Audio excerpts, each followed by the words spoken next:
يا رسول الله يا حبيب الله يا رسول الله يا حبيب الله يا نور عيني يا حبيبي يا نور عيني يا حبيبي يا بالزهراء يا رسول الله.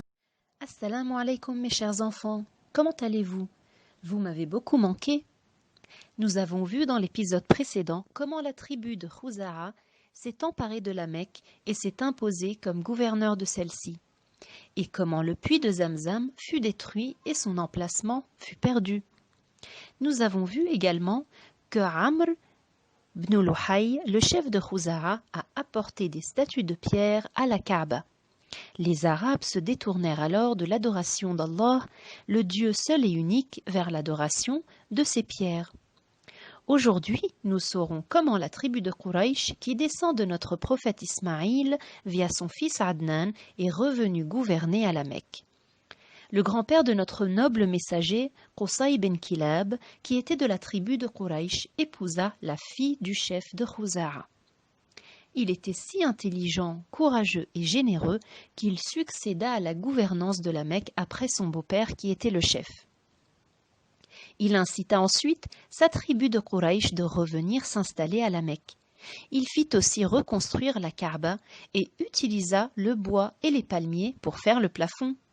Il établit de nouvelles lois et organisa les différentes missions dans le village de la Mecque, la distribution de l'eau, la subvention aux besoins des pèlerins, le service de la maison sacrée et sa défense. Il construit aussi une maison qu'il appela la maison de la Nadwa, afin que les gens puissent le consulter. Après sa mort, ses petits-enfants se partagèrent les différentes missions de la gouvernance de la Mecque. Et c'est ainsi que l'arrière-arrière-grand-père de notre messager Muhammad sallallahu alayhi wa sallam, prénommé Abdou Manaf, s'occupa de la distribution de l'eau et de l'alimentation des pèlerins. Puis vint l'arrière-grand-père de notre prophète, Hashim ibn Abdi Manaf, qui était connu pour sa générosité, son courage et son amour du voyage. Les gens l'aimaient aussi parce qu'il nourrissait les pauvres et les plus démunis. Il a été le premier à programmer la destination des voyages selon les saisons. En hiver, vers le Yémen et l'été, vers les pays de Syrie, Jordanie et Palestine. Il dépensait une partie de l'argent gagné au cours de son commerce pour nourrir les pauvres et les nécessiteux à la Mecque. Hashim ibn Abdi Manaf se maria avec Salma qui appartenait à la tribu de Banil Najjar à Yathrib.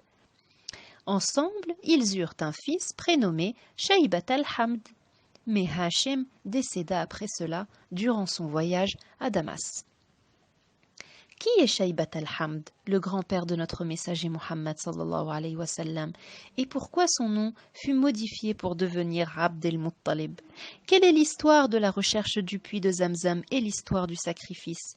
Nous connaîtrons la suite de l'histoire dans notre prochain épisode dans le jardin du bien-aimé. Alors attendez-nous.